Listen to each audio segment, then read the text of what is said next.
Hello मेरे प्यारे दोस्तों। तो जो चैप्टर हम करने जा रहे हैं उसका नाम है बायोलॉजिकल क्लासिफिकेशन। चैप्टर के नाम से ही पता लग रहा है बायोलॉजिकल यानी जिंदा चीजें यानी लिविंग ऑर्गेनिज्म, क्लासिफिकेशन यानी क्लासिफिकेशन मतलब क्या है, जो लिविंग ऑर्गेनिजम्स हैं उनका हमें क्या करना है, क्लासिफिकेशन करना है। तो सबसे पहले जो अर्लीस्ट है ना, अर्लीस्ट यानी है ना, जो सबसे पहले क्लासिफिकेशन किया था लिविंग ऑर्गेनिजम्स का वो किसने किया था, एरिस्टोटले अंकल ने किया था। और एरिस्टोटले ने क्या किया था, जो लिविंग ऑर्गेनिज्म है उनको दो पार्ट में डिवाइड कर दिया था। कौन से प्लांट्स और एनिमल्स में उनको डिवाइड कर दिया। उन्होंने क्या बोला, प्लांट्स में कौन कौन आएंगे, ट्री, श्रब एंड हर्ब, है ना। ये किस बेसिस पे किया कि हाइट किसकी छोटी है किसकी लंबी है ना। जैसे कि हर्ब जो है वो हाइट में सबसे छोटे हैं, फिर उससे बड़ी थोड़ी झाड़ियां टाइप आ जाएंगी, श्रब आ जाएंगी, और ट्री क्या हो जाएंगे, सबसे ऊंचे हाइट में पेड़ हो जाएंगे।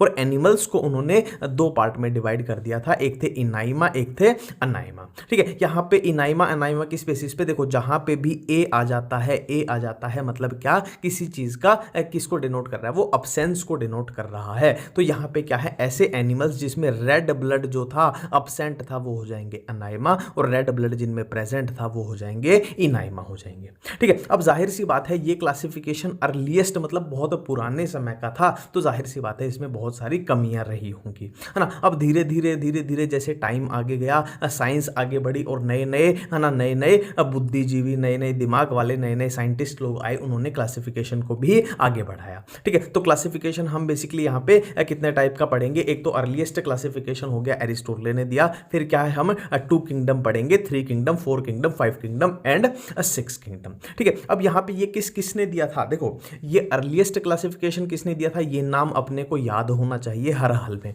2 किंगडम किसने दिया था, लिनियस अंकल ने दिया था, ये नाम भी हमें हर हाल में याद होना चाहिए। 3 किंगडम हैकेल ने दिया था, 4 किंगडम कोपलैंड ने दिया था, 5 किंगडम आर.एच. विटेकर ने, 6 किंगडम कार्ल वीज ने दिया था। ठीक है, अब जो हमें याद होने चाहिए वो तो मैं आपको बता देता हूं कि अर्लीस्ट क्लासिफिकेशन किसने दिया, ये याद होना चाहिए, 2 किंगडम याद होना चाहिए, 5 किंगडम याद होना चाहिए, 6 किंगडम याद होना चाहिए, क्योंकि एनसीईआरटी में दिए हुए हैं, है ना। और बेहतरी के लिए, थोड़ी सेफ्टी के लिए याद करना चाहो तो 3 किंगडम एंड 4 किंगडम को भी याद कर लेना। 3 किंगडम हैकेल एंड 4 किंगडम किसने, कोपलैंड ले लिया था।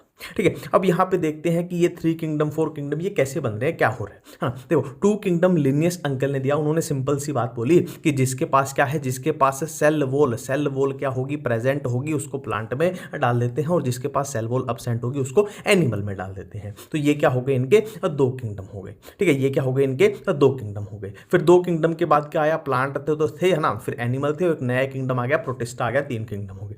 4 किंगडम में क्या हुआ, कोपलैंड ने किसको ऐड किया, है ना, देखो प्लांट थे, एनिमल थे, प्रोटिस्टा आ चुका था, फिर चौथा किंगडम कौन सा आ गया, मोनेरा आ गया। और आर.एच. विटेकर जो कि है ना 5 स्टार 10 स्टार लगा लेना, बहुत इंपॉर्टेंट है, आर.एच. विटेकर, इन्होंने कौन सा किंगडम ऐड किया था, इन्होंने फंजाई किंगडम को ऐड किया था। प्लांट थे, एनिमल थे, प्रोटिस्टा, मोनेरा, वो तो यहां तक 4 में आ गया था, और फिर इन्होंने नया किसको, फंजाई को यहां पे ऐड किया था। Plant, animal, protista, Monera, fungi, ये था आर.एच. विटेकर का 5 किंगडम क्लासिफिकेशन, जो कि सबसे फेमस है और अपने को है ना यही आगे पढ़ना है। ठीक है, और 6 किंगडम में क्या है, जो कार्ल वीज ने दिया था, प्लांट आ गए, एनिमल आ गए, प्रोटिस्टा, फंजाई, और यहाँ पे क्या है, मोनेरा को 2 पार्ट में डिवाइड कर दिया गया है, you bacteria and Archie bacteria. ठीक है, और इसको 6 किंगडम वाले को 3 डोमेन सिस्टम भी बोला जाता है। अब 3 डोमेन इसमें कौन से बन जाते हैं, अपने पास 3 डोमेन देखते हैं कौन से बन गए। एक डोमेन तो बन गया ये आर्की बैक्टीरिया, दूसरा डोमेन बन गया यू बैक्टीरिया, और तीसरा डोमेन ये सारे मिला के बन जाते हैं, जो कि सारे क्या है, यूकैरियोट हैं। ये सारे क्या है, प्लांट, एनिमल, प्रोटिस्टा, फंजाई क्या है, यूकैरियोट है। तो एक डोमेन ये होगा यूकैरियोटा वाला, और एक डोमेन यू बैक्टीरिया वाला, और एक डोमेन हो गया आर्की बैक्टीरिया वाला। ठीक है, तो ये था अपना क्या, 3 डोमेन सिस्टम या फिर 6 किंगडम जो कार्ल वीज ने दिया था। ठीक है, अब यहां पे जाहिर सी बात है, देखो हम अर्लियर यहां पे क्या है, जो अर्ली क्लासिफिकेशन थी, अर्ली क्लासिफिकेशन का यहां मतलब बेसिकली क्या है, देखो आर.एच. विटेकर वाला सिस्टम जो है वो सही माना जा रहा है। तो आर.एच. विटेकर से पहले जो आए हैं ये बेसिकली 2 किंगडम 3 किंगडम,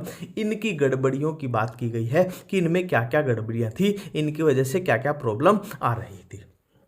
ठीक है। तो प्रॉब्लम्स की बात की गई है। देखो जैसा कि मैंने आपको बताया था कि लिनियस अंकल ने क्या बोला कि जिसके पास सेल वॉल प्रेजेंट है उसको प्लांट में डाल दो, ये लिनियस अंकल ने बोला। तो इस हिसाब से देखो प्लांट्स में आ गए कौन कौन, जिनके पास सेल वॉल क्या है, प्रेजेंट है। अब इस हिसाब से तो प्लांट्स में कौन कौन आ जाएंगे, बैक्टीरिया के पास सेल वॉल है, प्लांट में गए, ठीक है। अब ब्लू ग्रीन एल्गी ये भी प्लांट में आ गए, साइनोबैक्टीरिया, फंजाई भी प्लांट में आ गई है ना, फंजाई के पास भी क्या है, सेल वॉल है। अब ब्रायोफाइट प्लांट में, टेरिडोफाइट, जिम्नो, एंजियो, ये सब किस में आ गए, प्लांट्स में आ गए। अब यहाँ पे गड़बड़ियाँ क्या क्या हुई ये आपको मैं बताना चाहता हूँ। देखिए फंजाई क्या है, यहाँ पे फंजाई क्या है, देखो यहाँ पे बताया गया फंजाई क्या है, हेट्रोट्रोफ है, यानी अपना खाना खुद नहीं बनाती है। और प्लांट्स क्या होते हैं, जैसे कि टेरिडोफाइट है, जिम्नो है, एंजियो है, ये क्या है, ऑटोट्रोफ, यानी अपना खाना खुद बनाते हैं, फोटोसिंथेसिस करते हैं। तो इनको आप साथ में नहीं रख सकते, ये बहुत बड़ी दिक्कत है कि हेट्रोट्रोफ और ऑटोट्रोफ को आपने साथ में रख दिया, गड़बड़ी कर दी,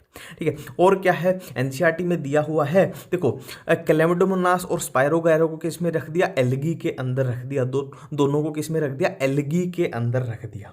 अब ये क्लैमिडोमोनास जो है यूनिसेलुलर है, स्पायरोगैरा क्या है, मल्टी सेलुलर। तो मल्टी सेलुलर एल्गी यानी प्लांट्स के अंदर है तो कोई दिक्कत वाली बात नहीं है, ठीक है। बट यूनिसेलुलर को आप प्लांट्स में कैसे रख सकते हो जबकि सारे प्लांट्स जो है मल्टी सेलुलर होते हैं। तो यहाँ पे भी एक दिक्कत है, यूनिसेलुलर और मल्टी सेलुलर को साथ में आपने रख दिया, ये भी अर्लियर क्लासिफिकेशन में एक दिक्कत सामने आई।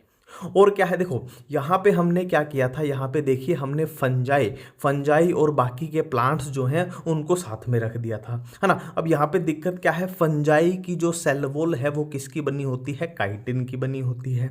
और प्लांट्स की जो सेल वॉल है, नॉर्मल प्लांट्स हैं जैसे कि एंजियोस्पर्म, जिम्नोस्पर्म, उनकी सेल वॉल किसकी बनी होती है, सेलुलोज की बनी होती है। तो ये भी एक दिक्कत आ गई कि भाई इसकी सेल वॉल काइटिन की बनी है, इसकी सेलुलोज की, तो आप दो चीज़ों को साथ में नहीं रख सकते।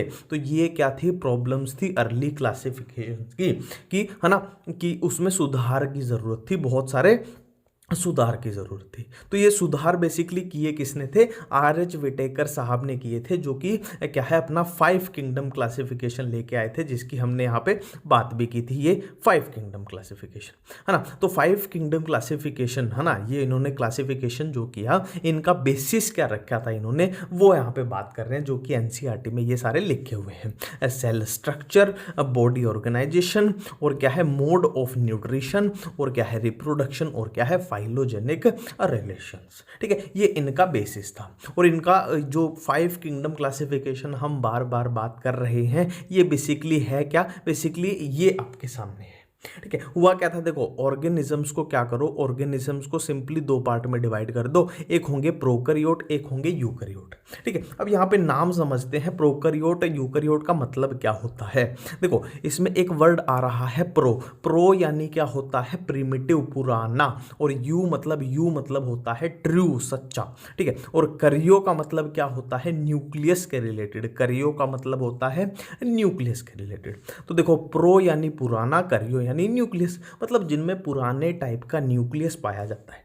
पुराने टाइप का मतलब यहाँ क्या कहना चाहते हैं कि ऐसे ऑर्गेनिज्म जिनके पास न्यूक्लियर मेम्ब्रेन जो है एब्सेंट पाई जाती है, ठीक है। ऐसे ऑर्गेनिज्म जिनके पास न्यूक्लियर मेम्ब्रेन एब्सेंट पाई जाती है, वो क्या हो गया, प्रोकैरियोट, पुराने टाइप का न्यूक्लियस है, ठीक है। यूकैरियोट, यू यानी क्या होता है, सच्चा, करियो यानी न्यूक्लियस, जिनके पास सच्चा न्यूक्लियस पाया जाता है। सच्चा न्यूक्लियस यानी जिनके पास न्यूक्लियर मेम्ब्रेन जो है वो अब प्रेजेंट होती है, वो यूकैरियोट्स में आ जाएंगे। तो प्रोकैरियोट्स में अपने पास कौन आया, प्रोकैरियोट्स में अपने पास आया मोनेरा, ये हो गया पहला किंगडम। यूकैरियोट में अपने पास 4 किंगडम आगे, कौन से आगे, अब protista, fungi, Plantae and Animalia. तो आप काउंट कर लो, प्रोकैरियोट में हो गया ये 1 किंगडम, और 4 किंगडम किस में हो गए, यूकैरियोट में। टोटल कितने किंगडम हो गए, टोटल अपने पास 5 किंगडम हो गए। ये आर.एच. विटेकर का क्या है, ये क्लासिफिकेशन है 5 किंगडम वाला, ठीक है। अब यहाँ पे एक बात ध्यान दीजिए, जो मोनेरा है वो क्या है, यूनिसेलुलर है। देखो ये जो चीज़ें हैं ना यूनिसेलुलर वाली, देखो सबसे पहली होती है सेल, और सेल से मिलके बनता है टिश्यू, टिश्यू से मिलके बनता है ऑर्गन, और ऑर्गन से मिलके बनता है ऑर्गन सिस्टम।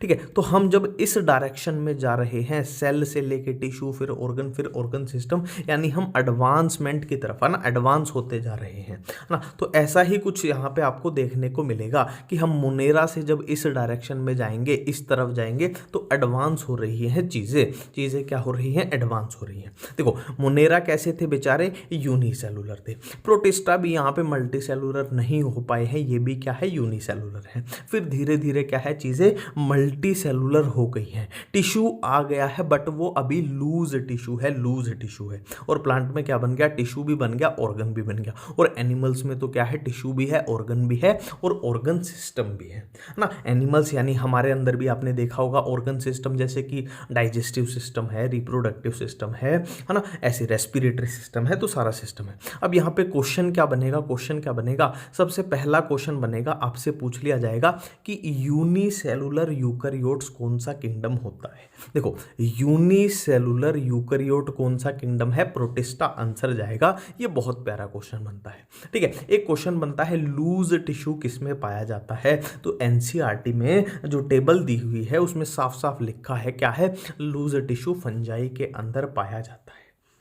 ठीक है, बाकी कॉमन से क्वेश्चन है, मोनेरा यूनिसेलुलर होते हैं, इसमें कुछ खास आपको कंफ्यूजन नहीं होगी। ठीक है, अब देखो अपने पढ़ने का तरीका क्या रहेगा। हम सबसे पहले मोनेरा को पढ़ेंगे, है ना, बता देता हूँ, मोनेरा अपना इसी चैप्टर में खत्म है ना। अब फिर प्रोटिस्टा को पढ़ेंगे, प्रोटिस्टा भी अपना इसी चैप्टर में खत्म है। फिर फंजाई को पढ़ेंगे, फंजाई भी अपना इसी चैप्टर में खत्म है ना। फिर हम वायरस के बारे में पढ़ेंगे, और यहाँ पे प्लांट और एनिमल्स के बारे में बता दूँ, जो ये प्लांट और एनिमल्स हैं ये अपनी पूरी बायोलॉजी के, है ना, चैप्टर में +1 में +2 में फैले हुए हैं। जैसे प्लांट के चैप्टर आपके बता दूँ मैं, प्लांट किंगडम हो गया, है ना, मोर्फोलॉजी हो गया, एनाटमी हो गया, पूरी प्लांट फिजियो हो गई, और उधर +2 में sexual reproduction in flowering plant, और ये वो बहुत चैप्टर फैले हुए हैं। ठीक है, और एनिमल्स के भी बहुत चैप्टर अपने में फैले हुए हैं। एनिमल किंगडम हो गया, स्ट्रक्चरल ऑर्गेनाइजेशन इन एनिमल्स, है ना, वो चैप्टर हो गए। ह्यूमन रिप्रोडक्शन हो गया, पूरी ह्यूमन फिजियोलॉजी होगी, तो ये एनिमल्स के ही तो चैप्टर हैं, है ना। तो ये जो 2 किंगडम है ये पूरी बायोलॉजी में ही हम पढ़ने वाले हैं। ठीक है, और इनको हम इसी चैप्टर में क्या है, निपटा देंगे। मोनेरा में जो बैक्टीरिया होते हैं घूम फिर के वो भी अपने थोड़े बहुत आते ही रहेंगे आगे जाके, है ना, माइक्रोब्स वाले चैप्टर में। तो अभी हम क्या पढ़ने जा रहे हैं, मोनेरा पढ़ने जा रहे हैं। मोनेरा में मैं आपको बता दूं, मोनेरा में अपने को कितनी चीज़ें पढ़नी रहती है ना, पढ़ने का तरीका बता देता हूं, कितनी चीज़ें पढ़नी रहती है। बेसिकली 4 चीज़ें पढ़नी है। एक तो हम जो नॉर्मल यू बैक्टीरिया या सिंपल आप बैक्टीरिया बोल लो, बैक्टीरिया के बारे में पढ़ेंगे, है ना। एक हम आर्की बैक्टीरिया के बारे में पढ़ेंगे। ठीक है, एक हम क्या पढ़ेंगे, ब्लू ग्रीन एल्गी यानी कि सयानो बैक्टीरिया, उसके बारे में पढ़ेंगे। और एक हम पढ़ेंगे किसके बारे में, माइकोप्लाज्मा के बारे में। ठीक है, एक हम बैक्टीरिया के बारे में पढ़ेंगे, एक आर्की बैक्टीरिया, एक ब्लू ग्रीन एल्गी, एक माइकोप्लाज्मा, ये हम मोनेरा में पढ़ने वाले हैं। बेसिकली मोनेरा जब नाम आ जाता है ना, किंगडम का नाम, वहाँ पे आप समझ के चलो हम लगभग किसकी बात कर रहे हैं, बैक्टीरिया की ही बात कर रहे हैं। तो बैक्टीरिया, ये एनसीईआरटी की लाइंस में आपको बताता हूँ, bacteria are the sole member of Monera kingdom Monera. ठीक है, मोस्ट अबंडेंट माइक्रो ऑर्गेनिज्म। देखो माइक्रो यानी छोटे छोटे ऑर्गेनिज्म, यानी ऑर्गेनिज्म मतलब ऐसे ऑर्गेनिज्म जिनका साइज बहुत छोटा होता है, जैसे कि फंजाई हो गई, छोटे छोटे अलगी हो गई, है ना, बैक्टीरिया हो गए। तो जितने भी टोटल माइक्रो ऑर्गेनिज्म हैं उनमें से सबसे अबंडेंट, सबसे ज़्यादा मात्रा में कौन पाए जाते हैं, बैक्टीरिया पाए जाते हैं। ठीक है, अब सबसे ज़्यादा पाए जाते हैं तो कोई मिट्टी में पाया जाता होगा, कोई पानी में पाया जाता होगा, कोई हवा में पाया जाता होगा, है ना। जाहिर सी बात है, बहुत अलग अलग तरीके के बैक्टीरिया हैं, तो उनकी मेटाबॉलिज्म, है ना, देखो रेत में जो पाया जाता है मिट्टी में उसकी अलग मेटाबॉलिज्म होगी, पानी वाले की अलग होगी, जो गर्मी में पाया जाता है उसकी अलग होगी। तो इनकी मेटाबॉलिक डाइवर्सिटी भी मोस्ट एक्सटेंसिव, सबसे ज़्यादा एक्सटेंसिव। सिंपल सी बात अपने को ये समझ में आती है, एनसीईआरटी में लिखी भी गई है। ठीक है, न्यूट्रिशन की बात कर लें तो न्यूट्रिशन के बारे में एनसीईआरटी साफ साफ लिखती है कि मेजॉरिटी यानी ज़्यादातर बैक्टीरिया हेट्रोट्रोफिक होते हैं, यानी अपना खाना वो खुद नहीं बनाते हैं। सम कुछ क्या होते हैं, ऑटोट्रोफिक होते हैं, यानी अपना खाना खुद बनाते हैं। ठीक है, शेप्स की बात कर लें, ये अपनी एनसीईआरटी में दिया भी हुआ है। शेप्स की बात कर लें कि विब्रियो कैसे होंगे, कोमा शेप होंगे, कोकस कैसे होंगे, स्फेरिकल होंगे, बेसिलस रोड शेप होंगे और स्पाइरेलम तो नाम से पता लग रहा है स्पाइरल होंगे। अब नेक्स्ट हम पढ़ने जा रहे हैं क्या, आर्की बैक्टीरिया पढ़ने जा रहे हैं। ठीक है, यहाँ पे सबसे पहला सवाल यही उठेगा कि जो नॉर्मल बैक्टीरिया होता है ना, जिसको हम यू बैक्टीरिया भी बोल देते हैं, उससे ये आर्की बैक्टीरिया कैसे अलग होता है। तो इसका सिंपल सा जवाब है, देखो जो नॉर्मल यू बैक्टीरिया होता है उसकी जो सेल वॉल होती है वो पेप्टाइडोग्लाइकन से बनी होती है। पेप्टाइडोग्लाइकन या फिर उसी का नाम क्या है, म्यूरिन बोल सकते हो, जो कि एक पॉलीसेकेराइड है। ठीक है, अब यहाँ पे आर्की बैक्टीरिया में खास बात क्या है कि इनकी जो सेल वॉल होती है, इनकी सेल वॉल किससे बनी होती है, पेप्टाइडोग्लाइकन के अलावा कोई एक पॉलीसेकेराइड होता है उससे बनी होती है। मतलब क्या है, बेसिक यहाँ पे क्वेश्चन क्या बन गया अपना, क्वेश्चन क्या बन गया कि आर्की बैक्टीरिया और नॉर्मल बैक्टीरिया की किस में फर्क होता है, सेल वॉल में फर्क होता है। और यही सेल वॉल इनको क्या करती है, हार्श हैबिटेट, मतलब बहुत ही एक्सट्रीम कठिन सिचुएशन में, मुश्किल परिस्थितियों में भी इनको जिंदा रख पाती है। क्या डिफरेंस है, क्या क्वेश्चन बना, सेल वॉल के ऊपर क्वेश्चन बनेगा कि नॉर्मल बैक्टीरिया और आर्की बैक्टीरिया की किस में डिफरेंस होता है, सेल वॉल में डिफरेंस होता है। नॉर्मल बैक्टीरिया यू बैक्टीरिया की सेल वॉल किससे बनी होती है, पेप्टाइडोग्लाइकन से, और सिंपल सा याद रखना आर्की बैक्टीरिया की पेप्टाइडोग्लाइकन से नहीं बनी होती है ना। और यही इसकी खास बात है कि नॉर्मल बैक्टीरिया के कंपैरिजन में ये क्या है, हार्श हैबिटेट, बहुत एक्सट्रीम कंडीशन में भी सर्वाइव कर पाते हैं। एक्सट्रीम कंडीशन जैसे कि बहुत ज़्यादा नमक की कंडीशन, सॉल्टी कंडीशन है ना, उन बैक्टीरिया को हम क्या बोल देंगे, हेलोफाइल्स, जो कि सोल्टी, हेलो मतलब सोल्ट के लिए यूज होता है, सोल्टी एरिया में रह पाते हैं। थर्मो एसिडोफाइल्स, ऐसे बैक्टीरिया है ना, क्या है, आर्की बैक्टीरिया की बात कर रहे हैं, ऐसे बैक्टीरिया थर्मो यानी टेम्परेचर, मतलब बहुत ज़्यादा टेम्परेचर यानी हॉट स्प्रिंग्स में जो सर्वाइव कर पाते हैं। मिथेनोजीन्स, मिथेनोजीन्स नाम में यार है, मिथेन मतलब मार्शी एरिया, मार्शी एरिया किसको बोलते हैं, जहाँ पे बहुत ज़्यादा मीथेन प्रोड्यूस होती है। ये जो लिखा हुआ है रूमिनेंट में बायोगैस कैसे बनती है, ये सब अभी भूल जाओ, ये माइक्रोब्स वाले चैप्टर में मैं आपको बताऊंगा, वो जो गोबर गैस वाला प्लांट आएगा। ठीक है, ये अपने को आर्की बैक्टीरिया समझ में आ गया। अब नेक्स्ट अपना टॉपिक है सयानोबैक्टीरिया। ठीक है, सयानोबैक्टीरिया का ही दूसरा नाम क्या होता है, ब्लू ग्रीन एल्गी। ठीक है, एनसीईआरटी में इसके एग्जाम्पल क्या दिए हुए हैं, नोस्टोक एनामिना। ठीक है, अब सयानोबैक्टीरिया के बारे में जो क्वेश्चन पूछे जाएंगे वो मैं आपको हिट पॉइंट आपको बताता हूं। देखो, सयानोबैक्टीरिया या फिर ब्लू ग्रीन एल्गी के अंदर क्या होता है, क्लोरोफिल ए पाया जाता है, और क्लोरोफिल ए क्या है, हाइयर प्लांट्स के सिमिलर है। मतलब देख रहे हो आप, हम पढ़ क्या रहे हैं, मोनेरा किंगडम पढ़ रहे हैं, तो मोनेरा किंगडम के अंदर कौन आए हैं, सयानोबैक्टीरिया, जिनके अंदर हाइयर प्लांट्स के सिमिलर एक पिगमेंट, फोटोसिंथेटिक पिगमेंट पाया जाता है। ठीक है, अब देखो यहाँ पे एक बात समझो, अभी तक जितने भी बैक्टीरिया थे, ऑटोट्रोफ थे, है ना, जो खुद खाना बनाते थे, वो क्या है, ऑक्सीजन नहीं प्रोड्यूस कर रहे थे। अब सयानोबैक्टीरिया के पास क्या है, प्लांट्स, पेड़ पौधों जैसा क्या है, इनके पास एक पिगमेंट है, क्लोरोफिल ए, है ना। तो यहाँ पे एक बात याद करना, जो भी नॉर्मल पेड़ पौधे होते हैं, जामुन का पेड़ है, आम का पेड़ है, हमें पता है फोटोसिंथेसिस से ऑक्सीजन प्रोड्यूस करते हैं। तो यहाँ पे क्या है, ब्लू ग्रीन एल्गी भी ऑक्सीजन प्रोड्यूस करते हैं। तो सबसे पहले ऑक्सीजन किसने प्रोड्यूस की थी, अपने ब्लू ग्रीन एल्गी ने की थी, है ना, बैक्टीरिया नहीं कर पा रहे थे, इन्होंने की थी। क्यों, क्योंकि इनके पास क्लोरोफिल ए पिगमेंट है ना। ये एक सुपरहिट क्वेश्चन हो गया। यूनिसेलुलर होते हैं, वो तो अपने आ ही गया था ना कि प्रोकैरियोट में है तो यूनिसेलुलर होंगे, कॉलोनियल हो सकते हैं, फिलामेंटस हो सकते हैं। ठीक है, अब यहाँ पे ये पॉइंट मैं आपको एक हल्के से डायग्राम से समझाऊंगा, जो एनसीईआरटी में भी दिया हुआ है, कुछ वैसा ही बना के। ठीक है, यहाँ पे often form Bloom in water, देखो जहाँ भी ये वर्ड आ जाए ना, ब्लूम, ब्लूम का मतलब क्या होता है, एक्सेसिव ग्रोथ, एक्सेसिव ग्रोथ, है ना। किसी भी वाटर बॉडी में एक्सेसिव ग्रोथ जब कर जाए, है ना, वो होती है अपनी ब्लूम होती है। ठीक है, अब ये पॉइंट समझो, देखो एनसीईआरटी में थोड़ा सा सिमिलर सा डायग्राम मैं आपको बना के बता देता हूँ कि जिससे अपने को चीज़ें याद हो जाएं सारी।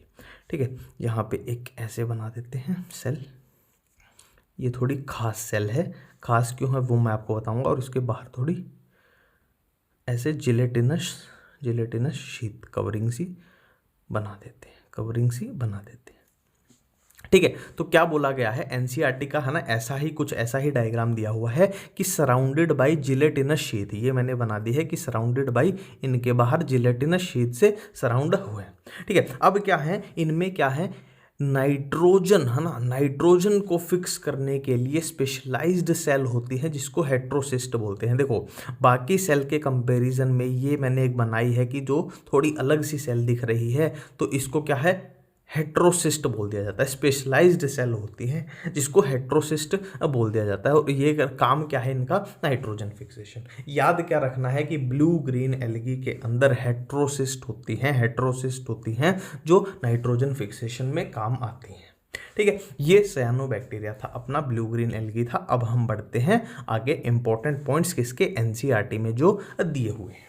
ठीक है, क्या दिए हुए हैं कि जो हेट्रोट्रोफिक बैक्टीरिया होते हैं, यानी जो अपना खाना खुद नहीं बनाते हैं, वो क्या है मेजोरिटी डीकम्पोजर होते हैं। डीकम्पोजर क्या है, मान लो कोई एनिमल्स की डेथ हो गई, प्लांट की डेथ हो गई, है ना, वो ज़मीन पे गिर गया और उसको डीकम्पोजिशन करनी है, या पेड़ के पत्ते गिर गए उसकी डीकम्पोजिशन करनी है, उसमें काम आते हैं। ठीक है, हेट्रोट्रोफिक हो गई।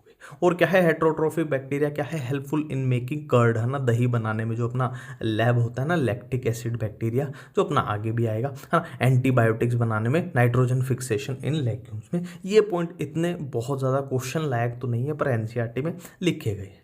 सम बैक्टीरियल डिजीज का नाम दिया हुआ है, ये तो अपने ह्यूमन हेल्थ में भी अपने को कॉमन सा पता ही चल जाता है। ठीक है, cholera, typhoid, tetanus, citrus canker, ये क्या है कॉमन बैक्टीरियल डिजीज है। ठीक है, इसमें से क्वेश्चन बनने लायक इतना कुछ, है ना, फैक्चुअल बात नहीं है, पर कॉमन सा एनसीईआरटी में दिया हुआ है। अब हम रिप्रोडक्शन की बात कर रहे हैं कि बैक्टीरिया में आखिर रिप्रोडक्शन कैसे होती है। ठीक है, अब यहाँ पे ये जो 2 पॉइंट है ना, एनसीईआरटी में ये जो 2 पॉइंट दिए हैं, ये किसके हैं, एसेक्सुअल रिप्रोडक्शन की, ये है एसेक्सुअल रिप्रोडक्शन की, और यहाँ पे सेक्सुअल रिप्रोडक्शन। ठीक है, तो एसेक्सुअल रिप्रोडक्शन में जब क्या है फेवरेबल कंडीशन होती है, जब फेवरेबल कंडीशन होती है तो बैक्टीरिया कैसे कैसे डिवाइड करता है, फिजन से, है ना, सिंपली 1 से 2, 2 से 4, और वो वाला सीन बाइनरी फिजन आपको पता ही है। ठीक है, ये तो होगी फेवरेबल कंडीशन। बट जब अनफेवरेबल कंडीशन हो जाएगी तब क्या है, वो स्पोर की फॉर्मेशन कर लेगा। एक सिंपल सा लॉजिक आप हमेशा याद रखना, जब भी स्पोर की फॉर्मेशन होती है ना, स्पोर एक प्रोटेक्टिव चीज़ है। फॉर एग्जांपल जैकेट है, तो जैकेट हम तभी तो पहनते हैं बहुत ज़्यादा ठंड होती है जब अनफेवरेबल कंडीशन होगी। हाँ, नॉर्मली तो हम मस्त रहते हैं ऐसे ही नॉर्मल टी शर्ट में। ठीक है, तो वो वाला सीन है। तो ये हो गया एसेक्सुअल वाला कि एसेक्सुअल में फेवरेबल कंडीशन में फिजन करेंगे, नॉर्मल अपनी बढ़िया लाइफ चल रही है। बट जब अनफेवरेबल कंडीशन आ गई तो एसेक्सुअल स्पोर की वो फॉर्मेशन कर लेंगे। ठीक है, अब बात करते हैं सेक्सुअल रिप्रोडक्शन की। सेक्सुअल रिप्रोडक्शन में क्या है, bye adopting A primitive type of DNA transfer. Simply से इतना याद रखना, मान लो ये एक बैक्टीरिया है और ये इसके पास डीएनए है, ये दूसरा बैक्टीरिया है, तो ये क्या करेंगे बेसिकली, ये एक ट्यूब बना के ये डीएनए ट्रांसफर हो जाएगा। इससे ज़्यादा आपको फालतू इसमें कुछ याद नहीं रखना। अब मोनेरा में लास्ट अपना टॉपिक है माइकोप्लाज्मा। ठीक है, देखो माइकोप्लाज्मा में जो सुपरहिट बनते हैं, ये एनसीईआरटी का बिल्कुल निकाल के मैंने लिखा है। एनसीईआरटी के सुपरहिट क्वेश्चन बनेंगे, वो मैं आपको बता रहा हूँ। सबसे पहला पॉइंट, माइकोप्लाज्मा के अंदर सेल वॉल जो होती है वो अब्सेंट होती है, सेल वॉल अब्सेंट है। अब सेल वॉल ही अब्सेंट है तो ये अपनी शेप क्या है, बदलता रहता है। ठीक है, और क्या है, स्मॉलेस्ट लिविंग सेल। आपके सामने क्वेश्चन आ जाए कि सबसे छोटी लिविंग सेल बताओ कौन सी होती है, माइकोप्लाज्मा होती है। 2 क्वेश्चन, एक question 2 question, super hit question है इसके। और क्या है, कैन सर्वाइव विदाउट ऑक्सीजन, है ना, मतलब क्या है, ये बिना ऑक्सीजन के भी जिंदा रह सकता है। जरूरी नहीं है हर बार रहता है, बट रह सकता है। ठीक है, तो ये इसके तीनों सुपर हिट क्वेश्चन है माइकोप्लाज्मा के रिलेटेड। एक क्या है, पहला क्वेश्चन क्या बना था अपना, सेल वॉल इसमें अब्सेंट होती है। दूसरा क्वेश्चन स्मॉलेस्ट लिविंग सेल है, और तीसरा क्वेश्चन ये ऑक्सीजन के बिना भी जिंदा रह सकता है। ठीक है, और क्या है, माइकोप्लाज्मा मैनी आर पैथोजेनिक मतलब बहुत सारे माइकोप्लाज्मा टाइप के होंगे, है ना, जो बीमारियां फैलाते हैं। प्लांट्स में भी फैला सकते हैं और एनिमल्स में भी फैला सकते हैं। नेक्स्ट हम बात करने जा रहे हैं मोनेरा किंगडम के बाद अब प्रोटिस्टा की बात करने जा रहे हैं। तो हम ये बात ऑलरेडी कर चुके हैं कि प्रोटिस्टा कैसे होते हैं, यूनिसेलुलर होते हैं, और क्या होते हैं, यूकैरियोट्स होते हैं। तो ये क्या है, यूनिसेलुलर यूकैरियोट्स हैं। और प्रोटिस्टा के अंदर हमें क्या क्या पढ़ना है, क्राइसोफाइट्स पढ़ने हैं, डाइनोफ्लैजिलेट्स पढ़ने हैं, यूग्लिनोइड्स पढ़ने हैं, स्लाइम बाउल पढ़ने हैं, एंड प्रोटोजोन्स को पढ़ना है। ये चीज़ें अपने को पढ़नी है। अब देखिए कैसे कैसे खेल चलता है। सबसे पहले हम पढ़ने जा रहे हैं किसको, क्राइसोफाइट्स को पढ़ने जा रहे हैं। अब क्राइसोफाइट्स के अंदर क्या क्या आता है, डाई एटम्स आते हैं, और क्या आते हैं, गोल्डन एल्गी आते हैं। और गोल्डन एल्गी का ही दूसरा नाम क्या है, डेस्मिड्स है ना। और ये बात शायद बहुत लोगों को आज ही पता चली होगी कि अच्छा ऐसे इसके अंडर आते थे क्या। एनसीईआरटी साफ साफ लिखती है कि क्राइसोफाइट्स में किस किस को इंक्लूड्स किया जाता है, किस किस को डायटम को इंक्लूड किया जाता है, और गोल्डन एल्गी जिसका दूसरा नाम डेस्मिड्स होता है। ठीक है, तो ये हो गया सिंपल। ठीक है, अब बात करते हैं कि क्वेश्चन कहाँ से बनेंगे, क्वेश्चन कहाँ से बनेंगे। ठीक है, तो सबसे पहला क्वेश्चन इसका जो सुपर हिट क्वेश्चन बनता है सेल वॉल का। मैं आपको क्वेश्चन रिलेटेड ही बताऊंगा कि ऐसे क्वेश्चन बनेगा, ऐसे क्वेश्चन बनेगा ना। क्वेश्चन रिलेटेड बिल्कुल फैक्चुअल हिट पॉइंट पे बात करेंगे। तो सेल वॉल के रिलेटेड यहाँ पे पहला क्वेश्चन बनता है कि क्या है सेल वॉल, क्या कैसी बन जाती है, form overlapping shells which fit together as in soap. देखो आपने अपने बाथरूम में देखा होगा जिसमें डिब्बी में साबुन रखते हैं, है ना। साबुन रखा और ऊपर से उसका ढक्कन ऐसे बंद कर दिया, तो जैसे सोप बॉक्स वो ऐसे फिट हो जाता है ढक्कन, तो वैसे ही इसकी सेल वॉल्स होती हैं। अब बात है कि यहाँ पे याद कैसे करें, कन्फ्यूजन हो जाएगी। देखो यहाँ पे आ रहा है वर्ड, क्या आ रहा है, एटम आ रहा है। देखो यहाँ पे क्या आ रहा है, एटम आ रहा है। तो याद कीजिए जब हम एटॉमिक स्ट्रक्चर, एटम वाला चैप्टर पढ़ते हैं तो वहाँ पे क्या पढ़ते हैं, शेल के बारे में पढ़ते हैं, सब शेल, है ना, पढ़ा है ना आपने, शेल के बारे में, सब शेल के बारे में पढ़ते हैं ना एटम चैप्टर में। तो एटम और शेल ये याद आ जाएगा। तो ओवरलैपिंग शेल किस में बन रही थी, डायटम यानी क्राइसोफाइट्स में बन रही थी। सिंपल सी बात है। ये फ्रेश वाटर में भी पाए जा सकते हैं, ये मरीन वाटर में भी पाए जा सकते हैं। एनसीईआरटी ये लाइन लिखती है।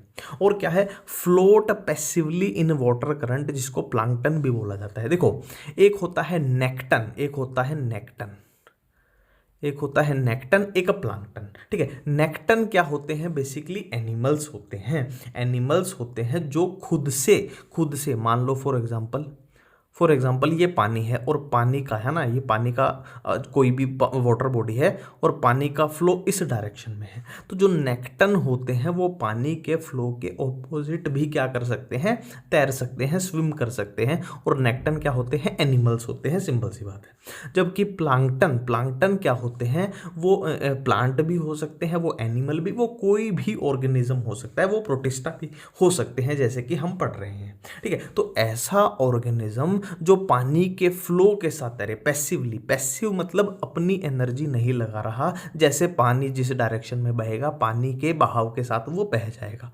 तो ऐसे ऑर्गेनिज्म जो पैसिवली यानी पानी जैसे बहेगा उसी के साथ वाटर करंट में बह जाएंगे, अपनी एनर्जी नहीं लगा सकते, ना उसके पानी के फ्लो के ऑपोजिट वो तैर सकते हैं, उसको हम क्या बोलते हैं, प्लांक्टन बोलते हैं। ठीक है, सिंपल सी बात है।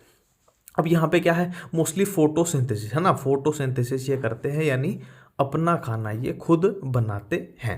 ठीक है, और क्या है, इनकी सेल वॉल के अंदर क्या होती है, सिलिका होती है। यहाँ पे लगा लीजिए अब 50 स्टार। इसमें जो सबसे सुपर हिट क्वेश्चन बनेगा वो बनेगा सिलिका, है ना। क्या है कि क्राइसोफाइट्स की सेल वॉल के अंदर होती है सिलिका, है ना। अब देखिए इनकी सेल वॉल में है सिलिका। अब मान लो इनकी कभी डेथ हो जाएगी, कभी तो डेथ होगी ना, सिंपल सी बात है, लिविंग ऑर्गेनिज्म है तो कभी डेथ होगी। तो जब इनकी डेथ हो जाएगी तो ये समुंदर के नीचे बैठ जाएंगे, है ना। जिनकी डेथ होगी समुंदर के नीचे, है ना, क्या है, डिपॉजिट होते चले जाएंगे। तो ये डिपॉजिट होंगे तो इनकी सेल वॉल भी डिपॉजिट होगी। तो सेल वॉल में क्या थी, सिलिका थी। तो ज़मीन कैसी हो जाएगी, डाई एटमेशियस, है ना। डाई एटम जब नीचे बैठ जाएंगे तो सिलिका की वजह से क्या है, डाई एटमेशियस अर्थ उसको बोल दिया जाता है। ठीक है, अब इसके जो यूज़ हैं ये भी बेसिकली सिलिका की वजह से ही हैं। सिलिका की वजह से ही पॉलिशिंग में यूज़ होता है, filtration of oils and syrup, ना, सिरप की भी फिल्ट्रेशन में यूज़ होता है। एक ये सुपरहिट क्वेश्चन है कि diatoms are chief producer in the ocean. ठीक है, इसको ऐसे याद रखना, C4 एनसीईआरटी लिखती है ये line, C4 cheap and C4 क्या है, क्राइसोफाइट्स। ठीक है, तो ये अपना था क्या, क्राइसोफाइट्स था। नेक्स्ट हम बात करने वाले हैं डाइनोफ्लैजिलेट्स के बारे में। ठीक है। अब डाइनोफ्लैजिलेट्स के बारे में एक कॉमन सा आप कॉमन सेंस लगाओ कि डाई मतलब क्या होता है। डाई मतलब होता है दो, डाई मतलब होता है दो, फ्लैजिलेट्स मतलब फ्लैजिला, मतलब इनमें दो फ्लैजिला पाए जाते हैं, दो फ्लैजिला। ठीक है, कैसे पाए जाते हैं देखो, अब मैं सिंपल सा एक डायग्राम के तौर पे आपको बताऊंगा। मान लो ये अपना डाइनोफ्लैजिलेट है, ये अपना डाइनोफ्लैजिलेट है, तो इसमें दो फ्लैजिला पाए जाते हैं। एक फ्लैजिला देखो, ये क्या हो जाएगा, इसका ट्रांसवर्स सेक्शन है, ये ट्रांसवर्स सेक्शन है और ये लॉन्गिट्यूडनल सेक्शन। ठीक है, ये लॉन्गिट्यूडनल सेक्शन है। तो ये जो फ्लैजिला है, ये जो फ्लैजिला है इसको हम बोल देंगे क्या, ट्रांसवर्स फ्लैजिला। और जो ऐसे फ्लैजिला पाया जाएगा उसको क्या बोल देंगे, लॉन्गिट्यूडनल फ्लैजिला। ठीक है, तो इसमें दो फ्लैजिला पाए जाते हैं, दो फ्लैजिला पाए जाते हैं, एक लॉन्गिट्यूडनल एक ट्रांसवर्स। तो ये तो हो गया पहला पॉइंट, फ्लैजिला के रिलेटेड क्लियर है। और एनसीईआरटी लिखती है ये मोस्टली मरीन होते हैं, ज़्यादातर मरीन होते हैं, और क्या है, फोटोसिंथेटिक होते हैं। फोटोसिंथेटिक अपने क्राइसोफाइट्स में थे, और इसमें इतना खास क्वेश्चन बनता नजर नहीं आ रहा। फ्लैजिला का क्वेश्चन बन गया, लॉन्गिट्यूडनल ट्रांसफर पहला क्वेश्चन हो चुका है अपना बढ़िया वाला। दूसरा क्वेश्चन इसका अच्छे वाला आएगा, सेल वॉल के रिलेटेड, सेल वॉल के रिलेटेड है। इसमें क्या है, सेल वॉल में क्या होती है, खास बात क्या है कि इसमें सेलुलोज की प्लेट्स बनती हैं, स्टिफ सेलुलोज प्लेट्स। अब इसको कैसे याद रखें, देखो यहाँ पे लास्ट में आ रहा है लेट्स, लास्ट में आ रहा है लेट्स, तो लेट्स को रिलेट कर देना किससे, plates, let's plates, let's plates. तो सेलुलोज की प्लेट्स किस में बनती हैं, सेल वॉल में, अपने डाइनोफ्लैजिलेट्स में। ठीक है, तो सेल वॉल भी अपना डन हो गया, ये पॉइंट भी डन हो गया अपना, है ना, फ्लैजिला वाला पॉइंट भी डन हो गया। अब देखिए इनका जो कलर है वो येलो भी हो सकता है, वो ग्रीन भी हो सकता है, वो ब्लू भी हो सकता है, वो रेड भी हो सकता है। किस पे डिपेंड करेगा, जाहिर सी बात है पिगमेंट पे, कि भाई जैसा पिगमेंट इनमें पाया जाएगा वैसा इनका कलर दिखाई देगा, सिंपल सी बात है। अब यहाँ पे अपने थोड़े ज़्यादा काम का कौन है, रेड है, अपने ज़्यादा काम का कौन है, रेड है। क्यों, क्योंकि यहाँ पे रेड टाइड अपने को पढ़नी है। अब देखो रेड टाइड में क्या होगा, देखो मान लो कोई डाइनोफ्लैजिलेट रेड कलर का है, रेड कलर का है, और ये कहाँ पे पाए जाते हैं, मरीन समुंदर में पाए जाते हैं। अब रेड कलर का डाइनोफ्लैजिलेट अगर बहुत ज़्यादा क्या है, रैपिड मल्टीप्लिकेशन करके ग्रोथ कर जाए, है ना, रैपिड मल्टीप्लिकेशन करके बहुत ज़्यादा ग्रोथ कर जाए, तो रेड कलर का तो वो पूरा समुंदर कैसा दिखाई पड़ने लगेगा, वो लाल कलर का दिखाई पड़ने लगेगा। उसी को रेड टाइड यहाँ पे बोला जा रहा है। ठीक है, उसका क्या है, रेड अपीयरेंस ऑफ सी, समुद्र का कलर लाल दिखाई देगा। और ऐसे रेड है ना, मैंने क्या बोला, रेड डाइनोफ्लैजिलेट कोई है, और उसका एग्जांपल क्या दिया हुआ है एनसीईआरटी में, गोनियोलेक्स। गोनियोलेक्स क्या है, अपना रेड कलर का डाइनोफ्लैजिलेट है ना, रेड टाइड के एग्जांपल में दिया हुआ है। अब ये रेड टाइड बेकार चीज़ क्यों है, क्योंकि रेड टाइड क्या करती है, टॉक्सिन रिलीज करती है। जो गोनियोलेक्स है, जो रेड डाइनोफ्लैजिलेट है, ये टॉक्सिन रिलीज करता है। अब जाहिर सी बात है, समुंदर क्या रहते हैं, समुंदर में जानवर भी तो रहते हैं, मछली और भी बहुत सारे एक्वेटिक एनिमल्स, प्लांट्स भी होंगे, है ना, तो ये टॉक्सिन क्या करेगा, उनको नुकसान पहुंचाएगा, है ना। तो ये इसके सुपरहिट क्वेश्चन हो चुके हैं डाइनोफ्लैजिलेट्स के। अब हम बात कर रहे हैं यूग्लिनोइड्स के बारे में। तो यूग्लिनोइड्स का पहला पॉइंट जो है कि ये फ्रेश वाटर में, है ना, ज़्यादातर किसमें, फ्रेश वाटर में पाए जाते हैं। और फ्रेश वाटर में भी एनसीईआरटी साफ साफ लिखती है कि ये स्टेगनेंट वाटर, स्टेगनेंट वाटर क्या होता है, खड़ा पानी, है ना। एक तो होता है नदी वाला पानी की बह रहा है, बह रहा है, एक होता है ना बहुत बड़े बड़े झील हैं, तालाब है, कि पानी खड़ा हुआ है, वह खड़ा है वहीं पे, है ना, वो वहाँ पे यूग्लिनोइड्स अपने पाए जाते हैं। अब यहाँ पे सेल वॉल के बारे में क्या पॉइंट है, बहुत बढ़िया पॉइंट है कि इंस्टीड ऑफ सेल वॉल, मतलब इसमें सेल वॉल की जगह पे क्या प्रेजेंट होती है, पेलिकल प्रेजेंट होती है। अब pellicle, P for pellicle, P for protein, है ना, पेलिकल कैसी है, प्रोटीन रिच लेयर है। और ये पेलिकल का फायदा क्या होगा कि ये उनकी बॉडी को फ्लेक्सिबल बनाएगी। एक बार फिर से इस पॉइंट को रिपीट हैं कि यूग्लिनोइड्स के अंदर सेल वॉल की जगह पे क्या पाई जाती है, पेलिकल पाई जाती है, जो कि प्रोटीन रिच होती है, और वो उनकी बॉडी को फ्लेक्सिबल बना देती है।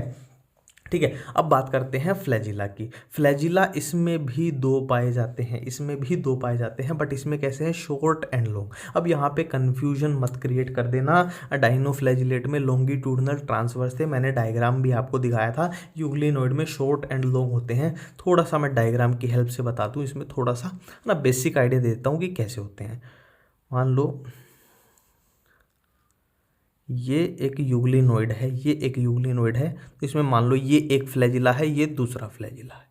ठीक है, ये एक फ्लैजिला है शॉर्ट वाला छोटे वाला, और ये लॉन्ग वाला फ्लैजिला है। तो इसमें शॉर्ट एंड लॉन्ग दो फ्लैजिला होता है। ये पॉइंट हो गया, ये पॉइंट हो गया। और क्या है, देखो इनमें बहुत प्यारी बात लिखी है एनसीईआरटी में कि यूग्लिनोइड्स के अंदर क्या होता है कि जब सनलाइट प्रेजेंट है तो ये फोटोसिंथेसिस कर देंगे, है ना, प्लांट्स जैसे करते हैं। और सनलाइट जब नहीं है, अब्सेंट है, तो ये हेट्रोट्रोफ हो जाएंगे। तो ये एक बहुत खास पॉइंट है, एनसीईआरटी में लिखा भी है कि भाई सनलाइट है तो हम अपना खाना सनलाइट से बना लेंगे जैसे पेड़ पौधे बनाते हैं, और सनलाइट नहीं है तो हम हेट्रोट्रोफ बन जाएंगे।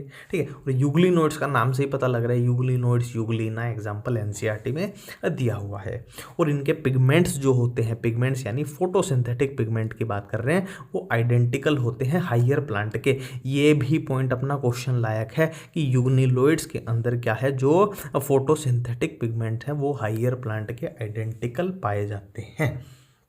ठीक है, नेक्स्ट हम बात कर रहे हैं स्लाइम माउल्ड की। तो स्लाइम माउल्ड का पहला पॉइंट यहीं से याद रखना कि S4 स्लाइम माउल्ड और S4 सेप्रोफिटिक। तो सेप्रोफिटिक प्रोटिस्ट कौन से होते हैं, स्लाइम माउल्ड होते हैं, क्वेश्चन आ जाए तो। अब आपको पूछना चाहिए सेप्रोफिटिक क्या होता है। देखो, जो भी मान लो प्लांट की, एनिमल की डेथ हो जाती है या पेड़ पत्ते गिरते हैं, उनको जो खाएगा, है ना, बेसिकली उनको, मरे हुए को जो खाएगा वो सेप्रोफिटिक होता है। ठीक है, अब मरे हुए का मतलब यहाँ नहीं है कि आप बोलो कि वल्चर, गिद्ध हैं, ये भी सेप्रोफिटिक, नहीं, वो नहीं, बेसिकली, है ना, पेड़ पौधे जो गिर जाते हैं ज़मीन पे उनको वो धीरे धीरे, वो वाला सीन है। ठीक है, तो यहाँ पे एनसीईआरटी क्या लिखती है स्लाइम माउल्ड में कि सूटेबल कंडीशन के अंदर क्या बना देते हैं, प्लाज्मोडियम, और अनसूटेबल में स्पोर। एक बात मेरी फिर से याद करो कि जो स्पोर होते हैं वो प्रोटेक्टिव स्ट्रक्चर है एक तरीके की, तो वो हमेशा एक तरीके से रूल ही मान के चलो कि लगभग अनसूटेबल कंडीशन में बनती है, और सूटेबल कंडीशन में प्लाज्मोडियम की फॉर्मेशन करते हैं। और जो स्पोर जो है उनके पास क्या है, ट्रू वॉल्स है ना, वॉल्स हैं। तो मैंने आपको बोला कि प्रोटेक्टिव स्ट्रक्चर है, तो प्रोटेक्टिव स्ट्रक्चर है तो इसके पास तो वॉल यानी दीवार होगी। एक्सट्रीमली रेजिस्टेंट, मैंने अभी भी बोला क्या है, प्रोटेक्टिव स्ट्रक्चर है तो रेजिस्टेंट तो होगी ही होगी। ठीक है, और क्या है, dispersed by air current. Air current मान दे जिधर की भी हवा चली, हवा के साथ उड़ के इधर उधर, है ना, फैल जाएंगे। ठीक है, हवा के बहाव में। अब लास्ट अपना प्रोटिस्टा में क्या आता है, प्रोटोजोन्स आते हैं। देखो, प्रोटोजोन्स जो होते हैं सारे के सारे क्या होते हैं, हेट्रोट्रोफिक होते हैं। हेट्रोट्रोफिक यानी ये अपना खाना खुद नहीं बना सकते। ठीक है, और इसीलिए इनको क्या है, एनिमल्स का पूर्वज बोला गया है, primitive relative of animal. Animals जो होते हैं वो भी अपना खाना खुद नहीं बना सकते और प्रोटोजोन भी नहीं बना सकते, तो एनिमल्स का इनको एक तरीके से पूर्वज बोला गया है। ठीक है, अब इसमें क्या क्या आएगा प्रोटोजोन में, अमीबोइड, फ्लैजिलेटेड, सिलिएटेड, स्पोरोजोन्स। ठीक है, अमीबोइड यानी अमीबा टाइप आएंगे, इसमें नाम से पता लग रहा है। फ्लैजिलेटेड यानी फ्लैजिला वाले आएंगे, नाम से पता लग रहा है। सिलिएटेड यानी सीलिया वाले आएंगे, नाम से पता लग रहा है। और स्पोरोजोन यानी, है ना, जो स्पोरोजोइड्स बनेंगे वो अपना मलेरिया में अपन पढ़ेंगे कि क्या सीन होता है ना। इसका तो यहाँ पे इतना बोल के ख़त्म करो कि प्लाज्मोडियम इसमें आएगा जो कि मलेरिया का पैरासाइट है, बस बोल के ख़त्म करो। बाकी मलेरिया में ही इसको पढ़ना होता है कि इसकी लाइफ साइकिल कैसे चलती है, मलेरिया कैसा फैलाता है।